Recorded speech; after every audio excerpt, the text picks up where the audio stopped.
এই হচ্ছে পুরা মাস্টার ব্রিজ, এখান থেকে পুরো এই জাহাজটা কন্ট্রোল করা হয়। তবে জাহাজের সব থেকে বেশি ভালো লাগে সেটা হচ্ছে যখন জাহাজটা চলে তখন যদি এখানে দাঁড়াতে পারেন, এই জায়গায় দাঁড়ানোর যে একটা ফিল, এই ফিল আপনি আর কোথাও পাবেন না। ঠান্ডা বাতাস আসতেছে, সেই পুরা অন্যরকম একটা দৃশ্য। আমার তো অনেক বেশি ভালো লাগতেছে।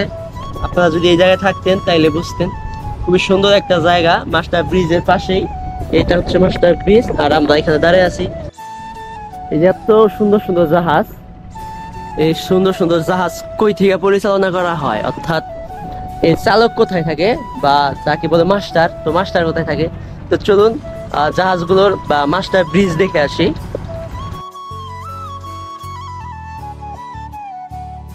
তো এটা হচ্ছে, ওটা একদম নিচে ছিলাম, এখন দ্বিতীয় তলায় উঠছি। তো আমরা যাচ্ছি হচ্ছে মাস্টার ব্রিজ দেখতে, যেখান থেকে মূলত এই জাহাজটা পরিচালনা করা হয়।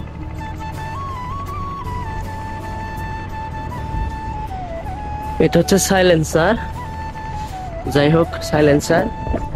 আর এখন আমরা আছি হচ্ছে চট্টগ্রাম কর্ণফুলী নদীতে।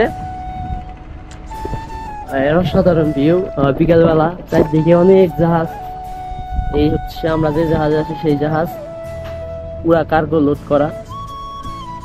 তো এই সাব্বির মূলত এই জাহাজেই আছে, ও মূলত এই ইঞ্জিনটা কন্ট্রোল করে।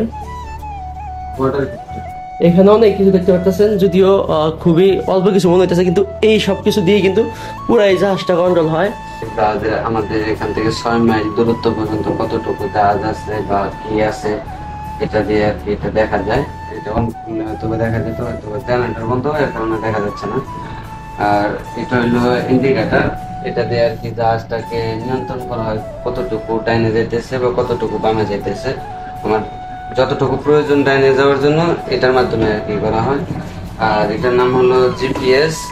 হ্যাঁ, এই জিপিএসটার মাধ্যমে আর কি আমরা আমাদের গন্তব্যস্থানে পৌঁছাই। আর এটা হলো ইকো সাউন্ডারের কন্ট্রোলার, এটার মাধ্যমে আর কি জাহাজটাকে এই ইকো সাউন্ডারটা কন্ট্রোল করা হয়। আর এটা হলো জাহাজের সুকান, যেটার মাধ্যমে আর কি এই দুটো হলো সুকান, এই দুটার মাধ্যমে আর কি জাহাজটাকে ই করা হয়, ডাইনে বামে নেওয়া হয়।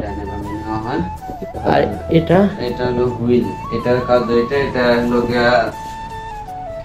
ইমার্জেন্সি যখন এই চুকানের যখন কন্ট্রোলটা সিস্টেমটা নষ্ট হয়ে যায়, তখন মানে আর কি ইমার্জেন্সি কাজের জন্য এটা ব্যবহার করা হয়। আর কি আছে, এটা হলো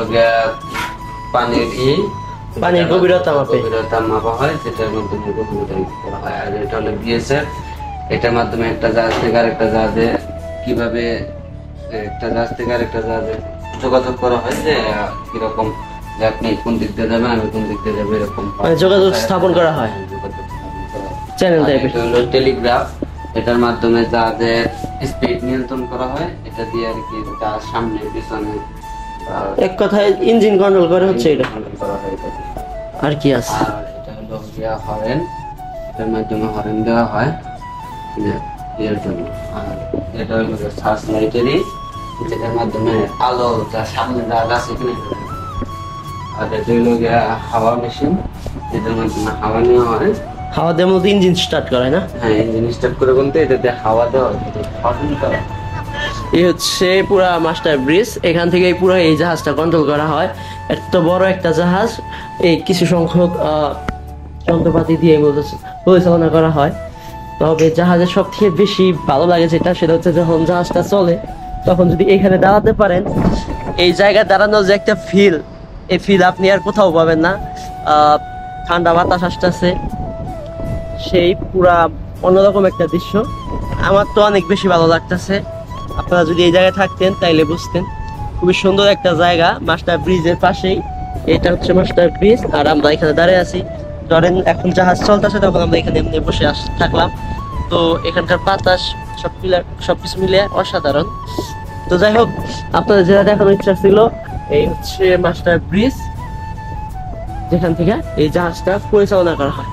আশা করি আপনাদের যাদের আগ্রহ ছিল মাস্টার ব্রিজ সম্পর্কে বা কিভাবে একটা জাহাজ পরিচালনা করা হয়, তারা এই ভিডিওটির মাধ্যমে আপনাদের সেই আগ্রহ বা আপনাদের যেটা জানার দরকার ছিল সেটা জানতে পারছেন। সবাই ভালো থাকবেন, সুস্থ থাকবেন, দেখা হবে পরে কোনো ভিডিওতে। আসসালামু আলাইকুম।